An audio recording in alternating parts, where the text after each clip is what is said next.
보셨겠지만 다시 한번 보면 오늘 우리가 나누는 내용은 이 가장 그 속에 받쳐 있는 속바지, 보이 속바지라는 것과 이 속옷, 그리고 제사장 에봇에 받쳐 있는 그도, 그리고 머리에 쓰는 관, 그리고 관 앞에 이 성패라고 금패라고 되어 있죠. 우리 성경에는 금패라고 되어 있는 요거에 대해서 우리가 지금 나누고 있습니다. 제가 그 두 번째 시간 조금만 시작할게요.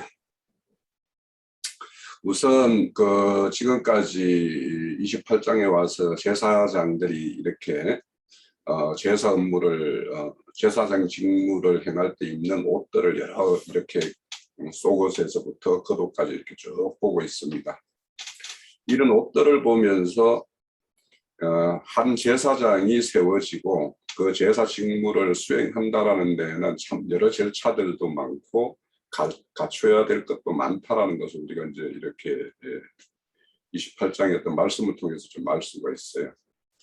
그리고 또 제사장이 이렇게 세워지는데 보면 그는 어떤 그 땅에서 나는 어떤 직물 뭐 이런 것만이 아니라 보석과 또 그것을 이렇게 새기는 어떤 세공들, 이런 여러 어떤 수고들이 모여서 최종적으로 제사장의 어떤 모양이 이렇게 갖춰지는 것. 그래서 하나님이 한 제사장을 세우기 위해서 어떤 노력과 어떤 자원을 투입해서 이렇게 세우는가에 대해서 우리가 좀 깊게 생각을 해볼 필요가 있겠다 싶고, 기본적으로 제사장이 갖춰져 있는 옷은 가장 우리 그 옷에 대해서 잘 설명하고 있는 게 이제 그 신약에서는 에베소서 6장이죠. 전신갑주를 입는 그 옷과 가장 설명이 잘 되어 있고, 이거는 이사야서 57장인가 3장인가 좀 헷갈립니다. 거기에 언급되어 있는 그 옷과 내용을 같이 계를 하고 있다.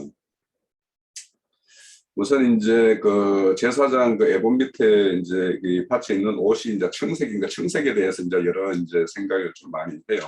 근데 이 청색을 쓰이는 용도에 보면 그 에봇과 직접적으로 이렇게 뭔가 이렇게 연결이 되는 부위. 그래서 흉패를 연결할 때도 청색실로 이렇게 하고, 지금 금강패를 이 머리에 쓰는 간에다가 이렇게 붙일 때도 청색실로 이렇게 해요. 그러면 이제 어떤 연결과 관련된 고리로서 사용이 될 때 이렇게 청색이라고 이렇게 씁니다.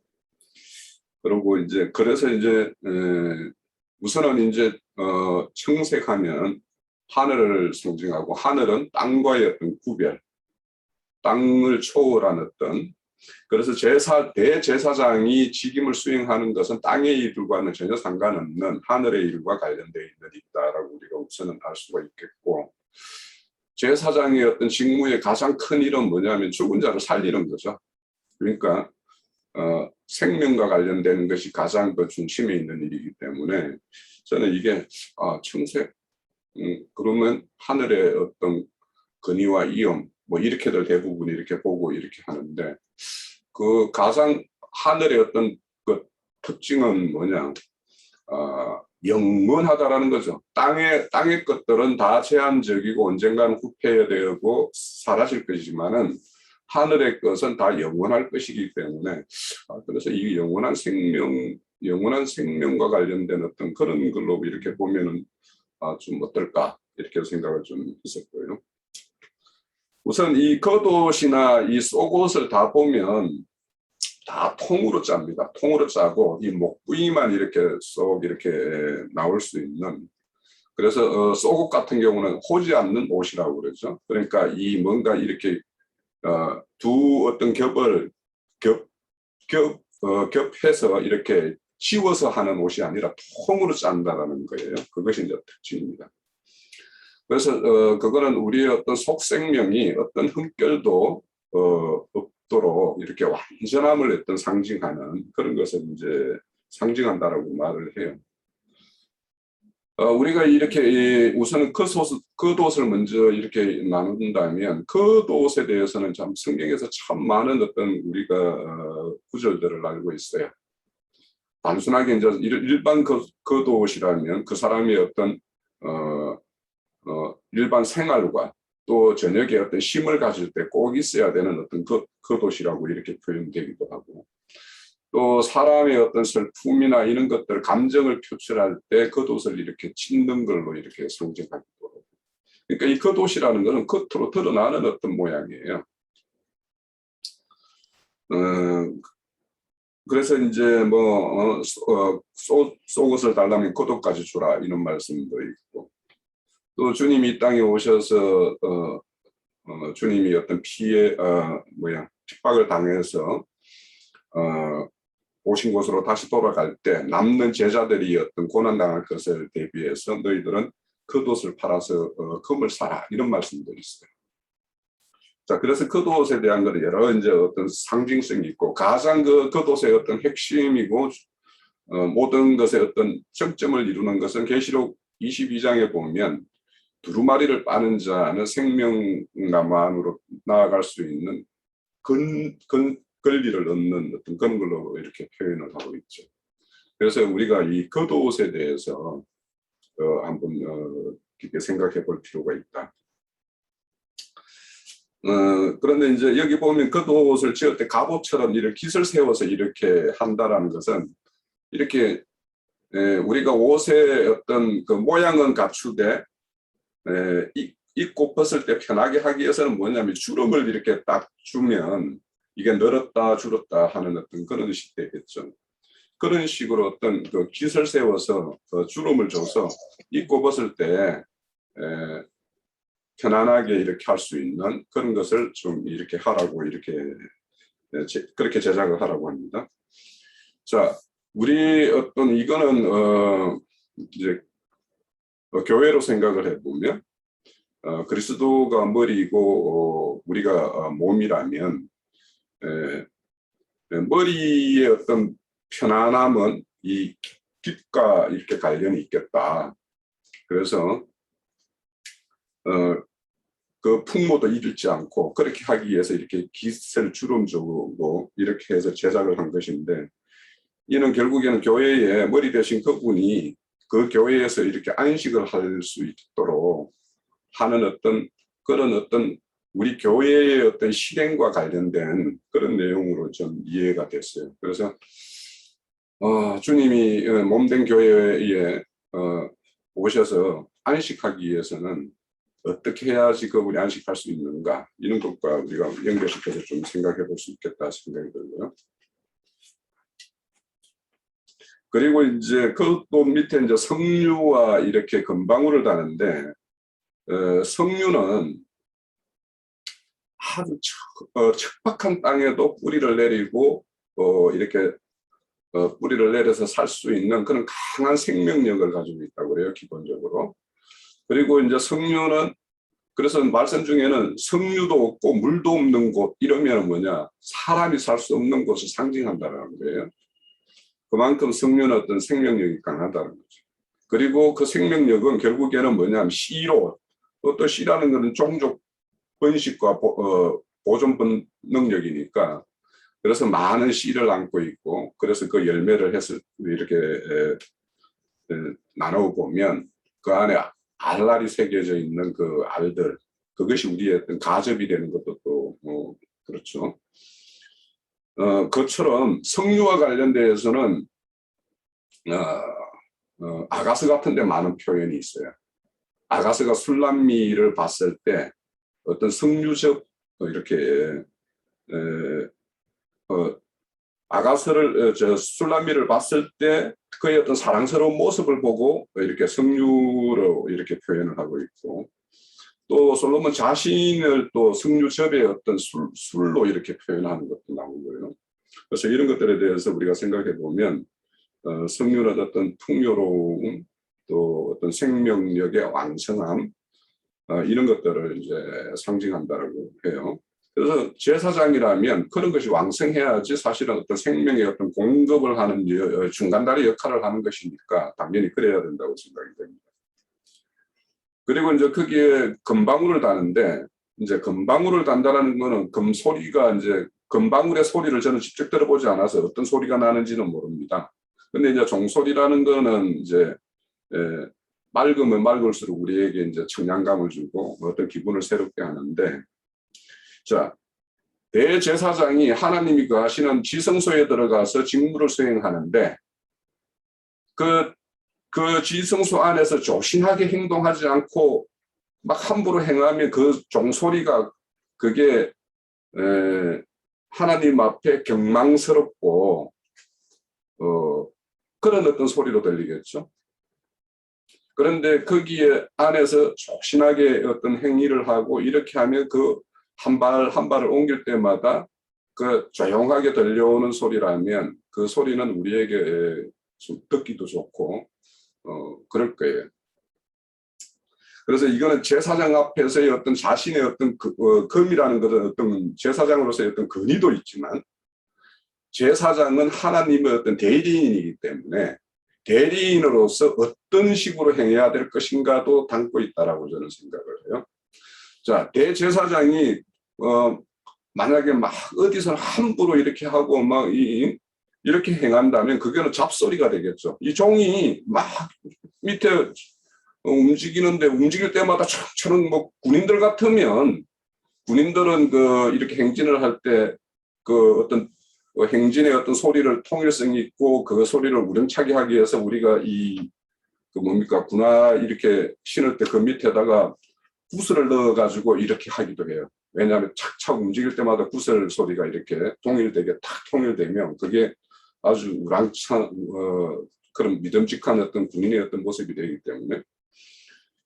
그런데 이제 혼자 들어가가지고 이렇게 하는 일인데 만약에 거기서 우당탕탕 막 함부로 이렇게 행하면은 거기에서 나오는 소리는 아마 잡소리가 될 거예요. 이게 대제사장의 어떤 성소 앞이나 아니면 거기에 나와서도 어떻게 행동거지나 이런 것들을 해야 되는지에 대한 것도 좀 암시하고 있다 이런 생각이 듭니다. 또 이제 금패에 이제 그 여호와 성결이라고 이렇게 새겨져 있어요. 그러니까 하나님의 어떤 거룩하신 분인데 그분 앞에 서기 위해서는 당연히 앞에 서는 자가 거룩하지 않으면 쳐죽임을 당하게 되어 있죠. 그러니까 그 어떤 대제사장의 어떤 거룩함을 상징적으로 이렇게 표현되는 것이 간 앞에 서는 어떤 금패의 어떤 성결이라고 생각이 되어집니다. 그러면 이런 어떤 거기 보면 일반 제물들을 이렇게 하나님이 이렇게 받으실 때 성물과 관련된 제책을 담당한다라고 그래요. 그러니까 성도들이 올리는 어떤 제물들의 어떤 흠결이 있어도 안 되겠지만 흠결이 있는 것에 대해서도 대제사장이 하나님 앞에 행하는 어떤 그것으로 자기 어떤 제책으로 이렇게 돌려서 대제사장의 어떤 제책으로 돌리고 하나님은 그 성물을 받는다라는 거예요. 자, 이것이 결국에는 우리 어떤 도피성에서 대제사장의 어떤 죽음을 통해서 거기에 피신했던 사람들이 자유를 얻는 거와 마찬가지로 드린 제물에 어떤 흠결이 있다더라도 대제사장이 어떤 보정이 되어서 그렇게 하나님이 허락해 주시는, 그래서 모든 것들을 대제사장 되신 주님이 모든 것을 감당해 내시는 어떤 이것을 이제 애표하고 있는 것이라고 보여요. 그래서 그 어떤 그 십자가의 어떤 죽음이라는 것이 우리의 어떤 모든 구속과 우리의 어떤 온전한 재물 되시기 위해서 그분께서 이렇게 담당하신 우리의 어떤 흠결 있는 재물을 담당하신 어떤 그런 모습을 보인다라고 보이죠. 그리고 이제 주님의 어떤 그런 흠결을 위해서 이렇게 대제사장이 이렇게 담당했다라면 우리 또한 그 제사장의 어떤 직무를 옆에서 이렇게 보필하는 제사장으로서 그런 어떤 부족한 어떤 흠결들을 이렇게 감내하고 담당해야 하는 이런 것들을 해야 된다고 생각을 해요. 그것이 가장 대표적으로 이제 말씀 중에 나오는 것이 우리 고린도후서 4장 10절에서 12절 이거 하나만 찾아보죠. 고린도후서 4장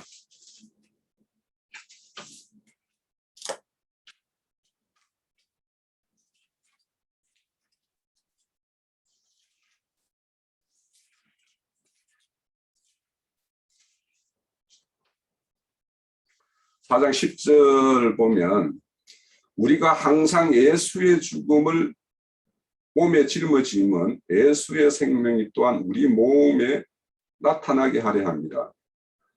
우리 살아있는 자가 항상 예수를 위하여 죽음에 넘겨짐은 예수의 생명이 또한 우리 죽음의 육체에 나타나게 하렵니다. 그런즉 사망은 우리 안에서 역사하고 생명은 너희 안에서 역사하느니라. 자, 그러니까 이렇게 바울 사도는 이렇게 자신의 어떤 교회의 목양을 이런 어떤 차원에서 했다라는 거예요. 자기가 목양하는 그들의 어떤 훈결이나 이런 것들을 자기가 담당하고 그들에게는 어떤 생명만 이렇게 역사하게 하는 어떤 그런 일을 담당했다라는 거죠. 자, 그리고 우리가 앞서서 이제 좀 설명을 드렸는데 속옷이라는 거는 호지 않은 옷이라고 그랬어요. 그래서 그 호지 않는 옷에 어떤 띠를 띠고 있는데 띠에 대해서는 어떤 앞서서 형제님이 말씀 주신 것대로 구원의 띠도 있고 진리의 띠도 있고 그렇죠. 그러니까 아까 제가 띠를 2중 3중의 띠라고 그랬는데 금방 이렇게 보니까 그 속옷의 띠가 있고요. 그도 받침 청색 어떤 그 애복 받침 옷에는 그 띠가 없더만요. 그리고 이제 에봇의 띠가 있고, 그래서 이제 이중으로의 어떤 띠를 띠고 있는 거예요. 그러니까 속옷에도 띠를 띠고 있고, 겉옷에도 띠를 띠고 있다라는 것에 대해서 우리가 잘 생각을 해봐야 돼요. 그러니까 우리가 속만 생각하고 장겉으로 드러나는 것에 대해서는 아무래도 되는 것처럼 이렇게 생각하시면 안 돼요. 그러니까 모든 것들이 우리가 속과 겉이 다 하나님 앞에 어떤 성결한 모습으로 이렇게 갖추는 것에 대해서 우리가 늘 생각을 해봐야 되죠. 그리고 이제 옷에 대해서는 이제 우리 그 신약에 보면 이제 제가 제일 이제 인용을 많이 하는 게 계시록 16장 15절입니다. 너희 옷들을 뺏기지 말으라는 거예요. 너희들의 어떤 구원의 옷이나 어떤 너희들의 그 어떤 겉옷이나 이걸 다 털어가고자 늘 호시탐탐 노리는 것들이 있다라는 거예요. 그래서 너희들이 벌거벗고 다녀가지고 그 수치당하는 모습으로 벌거벗은 모습으로 나한테 나타나면 그것이 뒤에 보면 하체를 드러내는 일일 수도 있고, 그래서 이 하체를 드러내는 것에 대해서도 이제 좀 이렇게 일단 설명을 한번 드려볼게요. 자, 그리고 이제 머리에 간을 쓰는데, 간이라는 것은 영광의 간이죠. 이제 제사장으로서의 어떤 그런 어떤 하나님의 어떤 영광을 대면하는 자로서 본인도 그 영광스러운 것에 이렇게 나아가야지만 하나님과 이렇게 맞대어 볼 수가 있게 되겠죠. 그래서 하나님은 그렇게 우리의 모습들을 이렇게 영광스러운 모습으로 이렇게 나타나게 할 것인데, 그것이 이제 사람들의 어떤 생각이 말하는 세상 사람들이 말하는 삐까뻔쩍한 이런 영광이 아니라는 거예요. 주님의 어떤 영광이라는 것은 이 땅에 낮은 자로 오셨어요. 인자로 오셨어요. 오셔서 십자가에 그렇게 어떤 죽으심이 그분이 영광이라고 이야기해요. 그러니까 세상에 말하는 것과 주님이 말하는 이 영광의 어떤 차이는 우리는 분명히 이제 잘 알고 있죠. 이거는. 그래서 그분이 그렇게 스스로 그런 모습으로 자신을 영광스럽게 했고 너희들도 그렇게 영광스럽게 하기를 원한다 이렇게 하는데 그것이 진리라고 이야기해요. 자, 그분은 이제 그렇게 우리의 어떤 그 부족한 것 이런 것들을 우리의 어떤 허물과 죄 때문에 하나님과의 어떤 막힌 벽을 그분이 다 이런 것들로 그분의 낮아짐에 의해서 우리를 그런 막힌 벽을 다 헐었고 우리를 이렇게 죽음에서 생명으로 옮겼고 생명에서 잘 이렇게 생명의 터전에서 이렇게 생육 번성할 수 있도록 잘 이렇게 보존하고 계십니다. 그것이 이제 그 히브리서 2장 9절에 보면 죽음의 고난을 받으심으로 말미암아 영광과 존귀에 간섭다라고 이야기해요. 그러니까 그분의 생각하시는 영광, 교회에서 우리가 추구해야 될 영광 이런 것들은 그분이 고난당해서 죽으심으로 인해서 쓴 그 존귀와 영광이라는 거예요. 그래서 그런 거에 대해서 우리가 하나님의 어떤 영광에 나아가기 위해서 우리가 앞서서 고린도 후서 4장의 어떤 말씀과 우리가 잘 연결시켜서 생각해 볼 필요가 있겠다.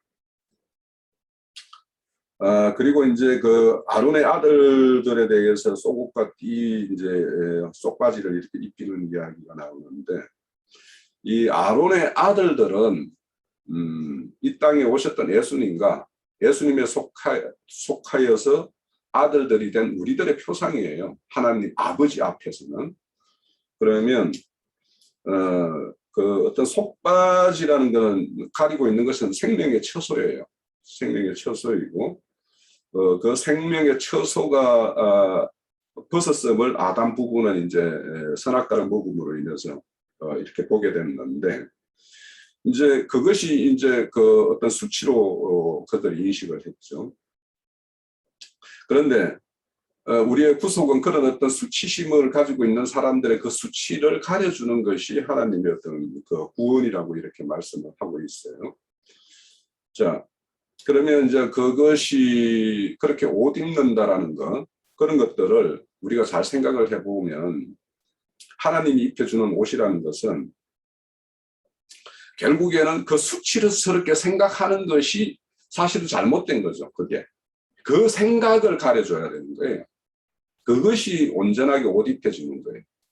그러면 이 제사장은 하나님 앞에서 제사장 직무를 행할 때 자기의 뜻을 가리고 하나님의 뜻만 드러나게 하는 것이 제사장의 직분이에요. 직임이에요.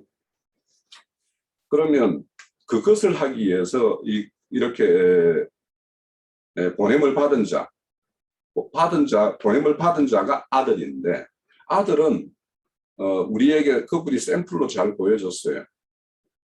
그분의 어떤 이야기나 그분의 뜻대로 행한 것이 아니고 보내신 이의 뜻대로 행했어요. 그리고 자신에게 준 자들을 누구에게 인도했냐? 아버지 앞으로 인도했어요. 그래서 아버지에 속하게 했어요. 그러면 그렇게 속하게 한 다음에 그들의 어떤 분깃은 아버지가 다시 그 받은 재물 중에서 11조 중에 11조를 돌려받는 것이 그 아들들과 아들들의 속한 자들의 어떤 분깃이에요. 자, 그런데 이제 여기에 하체를 드러냈다라는 것은 결국에는 뭐냐? 자기의 어떤 뜻을 드러냈고 아버지의 것을 온전히 돌리지 않고 자기 것으로 이렇게 돌리고자 하는 그런 어떤 그 속내를 드러내는 것. 그것이 그 사람의 어떤 생명의 어떤 본질이잖아요. 그 사람의 어떤 본질. 그래서 그런 어떤 그 사람의 어떤 속의 어떤 속생과 그 본질이 드러나는 것. 이것이 저는 그 사람의 어떤 하체가 드러난 것이다. 그렇게 보여요. 그래서 우리가 제사장의 어떤 직임을 우리는 수행해야 돼요. 그 제사장 직임은 하목의 직분이라고 이야기했어요. 하목의 직분. 그러면 하목케 하기 위해서 우리 각자가 어떻게 해야 되는가? 어째 보면 거기에는 사실은 자신을 죽이고 자신을 이렇게 드러내 그 어떤 본성이 온전히 하나님 앞에 치유되어서 어떤 자기 어떤 그런 어떤 옛사람이 가지고 있는 어떤 그런 사욕들이 온전히 치유받는 것, 그래서 온전히 하나님에게만 이렇게 돌려드릴 수 있는 것, 이것들이 온전한 제사장의 어떤 직분이라고 생각을 해요. 우리 그 제사장의 어떤 직분 중에서 뭐 우리 로마서 12장 1절은 우리가 너무도 잘 알고 있는 말씀이죠. 그 너희 몸을 거룩한 산 제물로 드리라. 이거는 이제 우리가 잘 봤고, 우리 베드로전서 2장 5절만 한번 찾아보고, 베드로전서 2장 5절만 찾아보고 제 말씀을 마칠게요. 베드로전서 2장 5절입니다.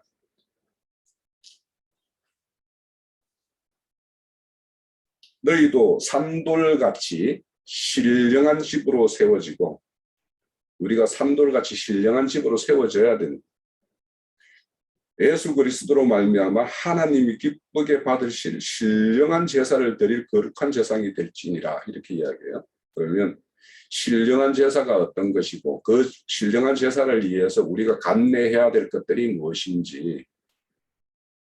그러니까 감내가 있어요. 이 신령한 제사를 위해서.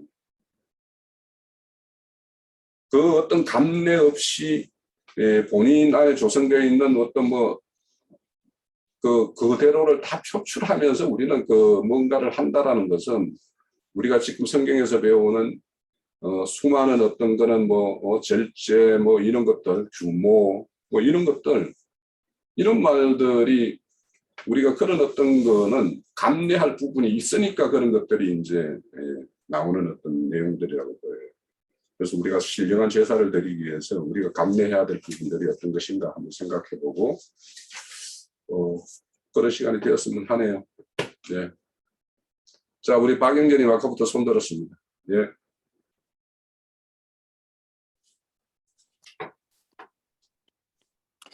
네. 출애굽기 28장에서 그 관심 있게 보였었던 부분이 34절에 보면은 그 옷 가장자리로 돌아가며 한 금방울 그 다음에 한 석류 한 금방울 그 다음에 한 석류가 있게 하라 라는 소리 요 부분하고요. 금방울 소리가 들릴 때 그리하면 그가 죽지 아니하리라. 성소에 들어갔다 나왔다 할 때 금방울 소리가 들려야 된다라는 것이죠. 그 다음에 38절에 보면 이때를 그러니까 이 패를 아론의 이마에 두어 그가 이스라엘 자손이 거룩하게 드리는 성물과 관련된 죄책을 담당하게 하라. 이 말씀이 좀 눈에 들어왔고요. 그 다음에 41절에 보면 너는 그것들로 네 형 아론과 그와 함께 한 그의 아들들에게 입히고 그들에게 기름을 부어 위임하고 거룩하게 하여 그들이 제사장 직분을 내게 행하게 할지며 이런 말씀을 하고 있는데 전체적인 이 내용이 창세기하고 겹쳐지는 게 좀 보여져요. 그래서 아까 앞에 형제님들도 얘기하신 것 같은데 창세기 다시 한번 보도록 하겠습니다. 창세기에서 보면은 3장 7절을 보도록 하겠습니다. 이에 그들이 눈이 밝아져 자기들이 벗은 줄을 알고 무화과 나무 잎을 엮어 치마로 삼았더라. 또 10절을 보도록 하겠습니다. 이르되 내가 동산에서 하나님의 소리를 듣고 내가 벗었으므로 두려워하여 숨었나이다라고 기록이 되어 있어요. 11절에 이르시되 누가 너의 벗었음을 네게 알렸느냐? 내가 네게 먹지 말라 명한 그 나무 열매를 네가 먹었느냐?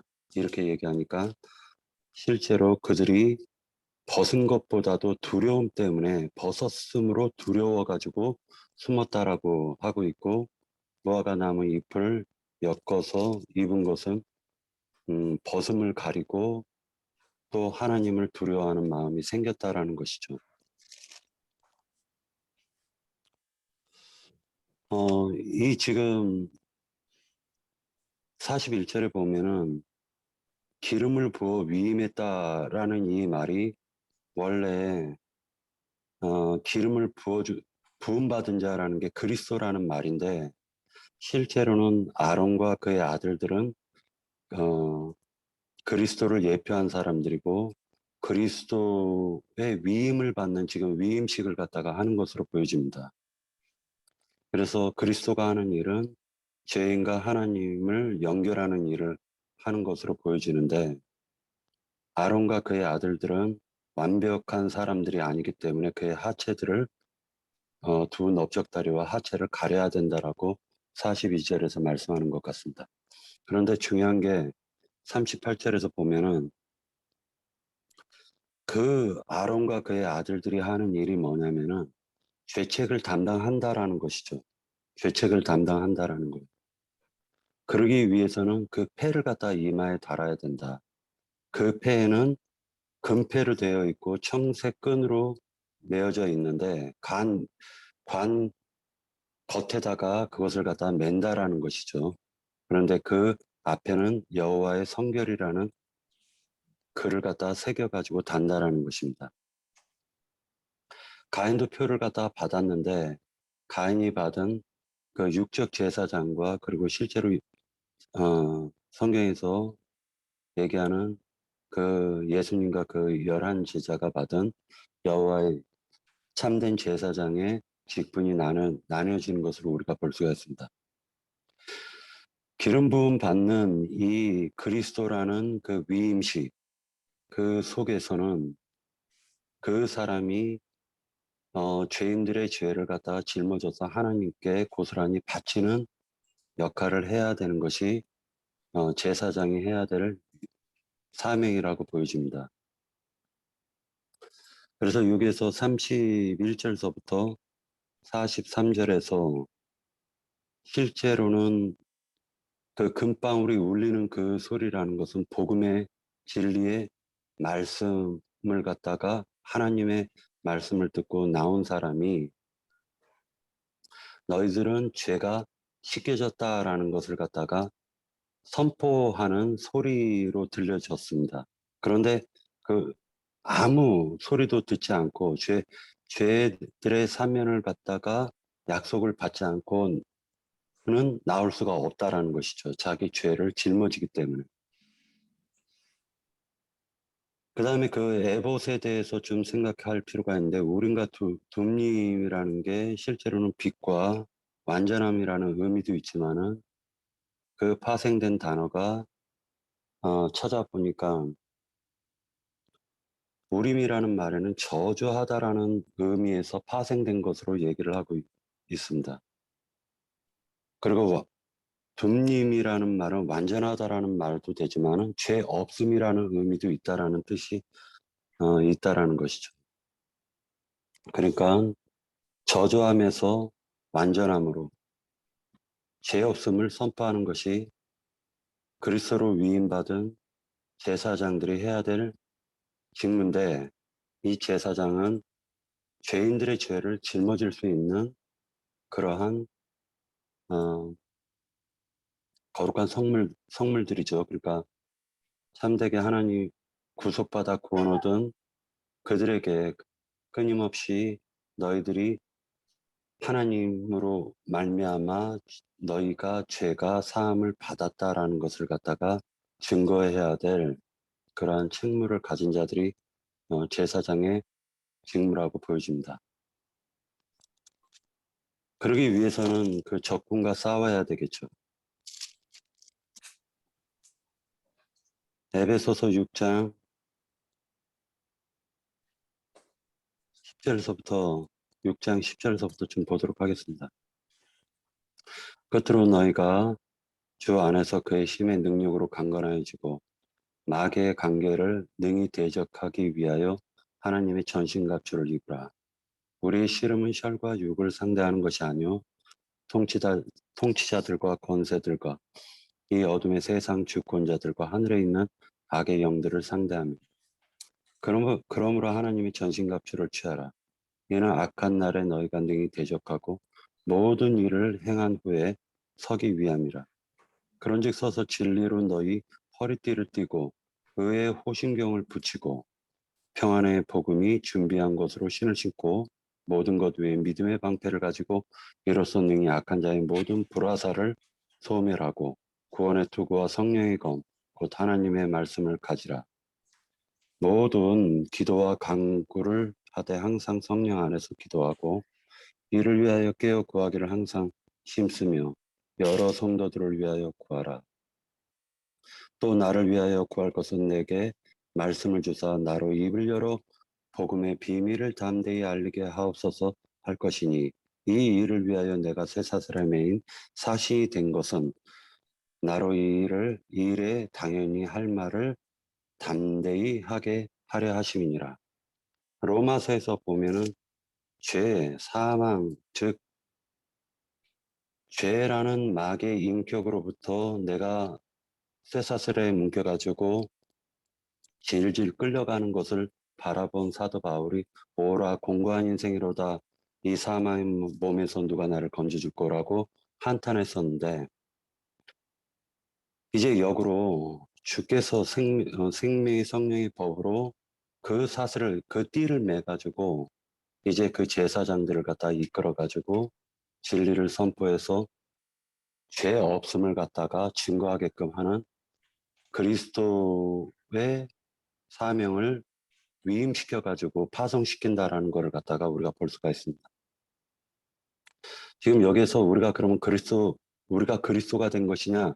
그것이 아니라 우리는 그리스도로 그러니까 그리스도에게 보냄받은 말하자면 시천사들을 얘기하는 것으로 보여집니다. 그래서 이것은 하나의 예피적이고 그림자적인 것을 보여주는데 예수님께서 우리의 죄를 담당하시고 이제 우리에게 그의 그 성령으로 말미암아 이제 죄 없음을 선포하신 것이 사도행전 2장에서 증거로 나타난 것으로 보여집니다.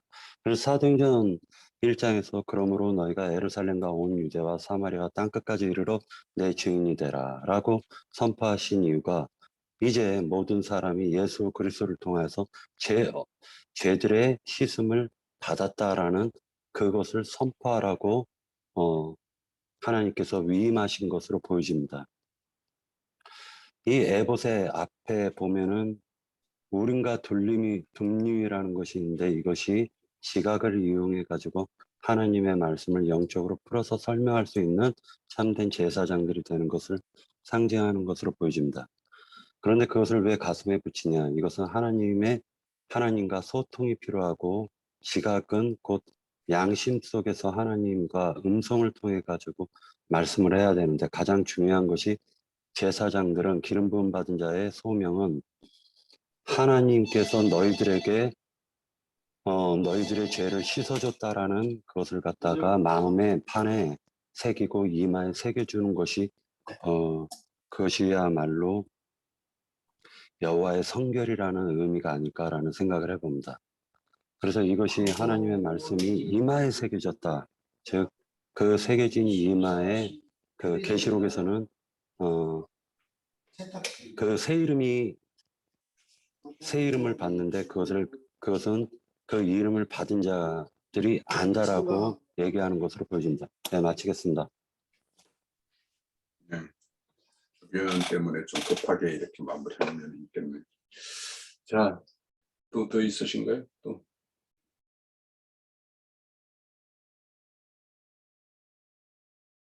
없으시면 두 번째 시간은 여기서 자르고 바로 세 번째 시간 들어가겠습니다.